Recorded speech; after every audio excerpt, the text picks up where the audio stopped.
ఇవాళ మీరు ఆలోచన చేయండి. రాష్ట్ర ప్రభుత్వం ప్రవేశపెట్టిన ప్రతి పేదవాడి ఇంటికి 200 యూనిట్లు ఉచిత కరెంట్ ఇస్తే 50 లక్షల కుటుంబాలు ఇవాళ తెలంగాణ రాష్ట్రంలో ప్రతి వాడి ఇంట్లో ఇవాళ విద్యుత్ వెలుగులు ఉన్నాయి అనంటే 200 యూనిట్లు ఉచిత కరెంటు పేదవాళ్ళకు అందించడం వల్ల ఈరోజు గుండెల నిండా నిద్ర పోగలుగుతున్నారు పేదవాళ్ళన్న సంగతి ఈరోజు మనం గుర్తు చేసుకోవాలి. ఇదే కాదు, ఆనాడు దొడ్డు బియ్యం మా అక్కలు ఈ పక్కన ఉండ్రు, నా ఎదురుగుంటే ఇంకా బాగుండేది, మా అక్కలు ఆ పక్కన ఉండ్రు. ఇవాళ మా అక్కల్ని మా చెల్లెళ్ళని ఇక్కడికి వచ్చిన వాళ్ళని మా పెద్దమ్మల్ని నేను అడుగుతున్నా, ఆ ఎల్ల దొడ్డు బియ్యం ఇస్తే బర్లకు దాననన్న పెట్టేది, లేకపోతే రేషన్ కార్డు రేషన్ షాపోడికే 11 రూపాయలకు తెగ నమ్ముకునేది. కానీ ఇవాళ ఉత్తమ్ కుమార్ రెడ్డి గారు మంత్రిగా అయిన తర్వాత తుంగతుర్తి శాసనసభ నియోజకవర్గంలో రేషన్ కార్డుల పంపిణీ కార్యక్రమాన్ని ప్రారంభించడం, హుజూర్ నగర్ శాసనసభ నియోజకవర్గంలో సన్న బియ్యం పంపకాలు మొదలుపెట్టినాం. ఇవాళ 3,10,00,000 మంది తెలంగాణ బిడ్డలు సన్న బియ్యం తింటున్నారు.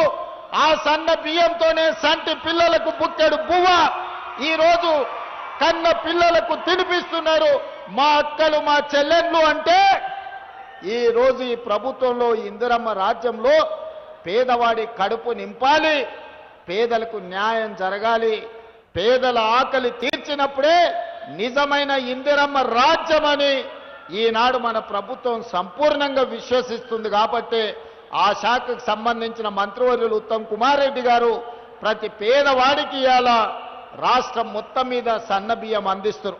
ఇవాళ కొంతమంది మాట్లాడుతున్నారు ఇతర రాష్ట్రాలలో లేవాని. నేను సూటిగా సవాలు విసురుతున్న మాట్లాడే వాళ్లకు, భారతదేశంలో గుజరాత్ కావచ్చు, ఉత్తరప్రదేశ్ కావచ్చు, మధ్యప్రదేశ్ కావచ్చు, రాజస్థాన్ కావచ్చు, నరేంద్ర మోడీ గారి పరిపాలన ఉన్న ఏ రాష్ట్రంలో అయినా నేను సవాలు విసురుతున్నా, మా తెలంగాణ రాష్ట్రంలో మేమే సన్న బియ్యం ఇస్తున్నాం తప్ప నరేంద్ర మోడీ పరిపాలించే గుజరాత్లో కూడా పేదలకు సన్న బియ్యం రావడం లేదు. మేం ధైర్యంగా సవాలు విసిరి దేవరకొండ గడ్డ మీద నుంచి మాట్లాడుతున్నాం. ఇవాళ పేదల్ని మా కుటుంబ సభ్యులుగా భావించి మా కుటుంబాలలో తింటున్న సన్న బియ్యమే ఈ వేదిక మీద ఉన్న పెద్దలు ఏ సన్న బియ్యం తింటుండ్రో 4 కోట్ల తెలంగాణ ప్రజలకి నాడు సన్న బియ్యం ఇవ్వడం ద్వారా వాళ్ళ ఆత్మ గౌరవాన్ని నిలబెట్టి దేశానికే మనం ఇవాళ ఆదర్శంగా నిలబడ్డమన్న సంగతి నేను ఈరోజు తెలియజేయదలుచుకున్నా. ఇదే కాదు మిత్రులారా, ఆనాడు ఇందిరమ్మ రాజ్యంలో డాక్టర్ వైఎస్ రాజశేఖర రెడ్డి గారు ముఖ్యమంత్రిగా ఉన్నప్పుడు 2004 నుంచి 2014 వరకు 10 సంవత్సరాలలో తెలంగాణ రాష్ట్రంలో మారుమూల ప్రాంతాలలో, లంబాడి తాండాలలో, ఆదివాసి గూడాలలో పేదవాళ్లకు 25 లక్షల ఇందిరమ్మ ఇండ్లు ఇచ్చి నిలవ నీడలేని పేదవాడికి ఆత్మ గౌరవం పెంచడానికి ఆనాడు 25 లక్షల ఇందిరమ్మ ఇండ్లు ఇచ్చిండ్రు. మరి తెలంగాణ రాష్ట్రం వస్తే డబుల్ బెడ్రూమ్ ఇండ్లు ఇస్తా అని ఆనాడు నమ్మబలికిండు ఒక ఆయన. ఇవాళ నేను అడుగుతున్నా, దేవరకొండ నలుమూలల నుంచి 40-50 వేల మంది ఈడున్నారు. ఈడున్న వాళ్ళకి ఎవరికైనా డబుల్ బెడ్రూమ్ ఇండ్లు వచ్చినాయా? ఎవరికైనా డబుల్ బెడ్రూమ్ ఇండ్లు వచ్చినాయా?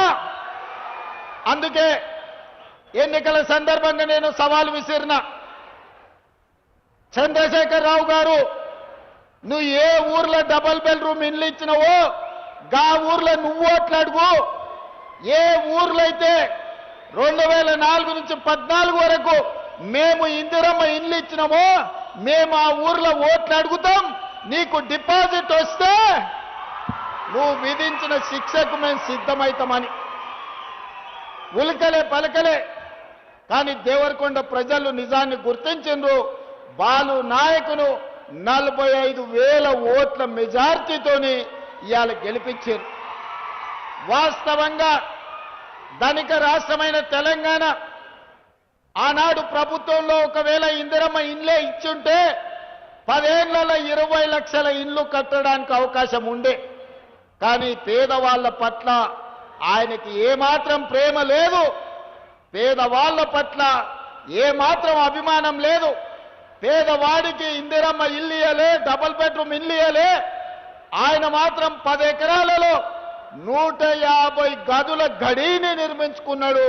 2,000 కోట్ల రూపాయలు ఖర్చు పెట్టుకున్నాడు ఆయన ఉండడానికి తప్ప పేదవాడికి 2 లక్షల రూపాయలు కూడా ఇందిరమ్మ ఇళ్ళకి ఇయ్యలే. అందుకే మన ప్రభుత్వం వచ్చినంబడే పేదవాళ్ళ ఆత్మగౌరవం నిలబెట్టాలి అనంటే ఇందిరమ్మ ఇల్లు ఇవ్వాలి, పేదలకు ఈరోజు న్యాయం జరగాలి అని వచ్చినంబడే మొదటి సంవత్సరంలోనే ప్రతి శాసనసభ నియోజకవర్గానికి 3,500 ఇందిరమ్మ ఇండ్లు, రాష్ట్రం మొత్తం 4,50,000 ఇందిరమ్మ ఇండ్లు, 22,500 కోట్ల రూపాయలతోని ఇవాళ పనులు ప్రారంభించుకున్నాం. ప్రతి గ్రామాలలో, దేవరకొండ, లంబాడి తండాలలో ఈనాడు ఇందిరమ్మ ఇండ్లు కట్టుకుంటురా లేదా మా చదువుకున్న యువకుల్ని ఒక్కసారి ఆలోచన చేయమని నేను అడుగుతున్నా. నిజంగానే ఆ 10 ఏళ్ళు కాంగ్రెస్ అధికారంలో ఉండుంటే 20 లక్షల ఇందిరమ్మ ఇండ్లు కట్టేటోళ్ళం, 20 లక్షల పేదలు సొంత ఇంటి యజమానులు అయ్యేటోళ్ళు. 10 ఏళ్లలో జరిగిన తప్పును సరిదిద్ది మొన్నటికి మొన్న 2 ఏళ్ల కింద మన ప్రభుత్వం వచ్చింది కాబట్టే 4.5 లక్షల ఇండ్లు ఇవాళ పేదలకు ఇచ్చినాం.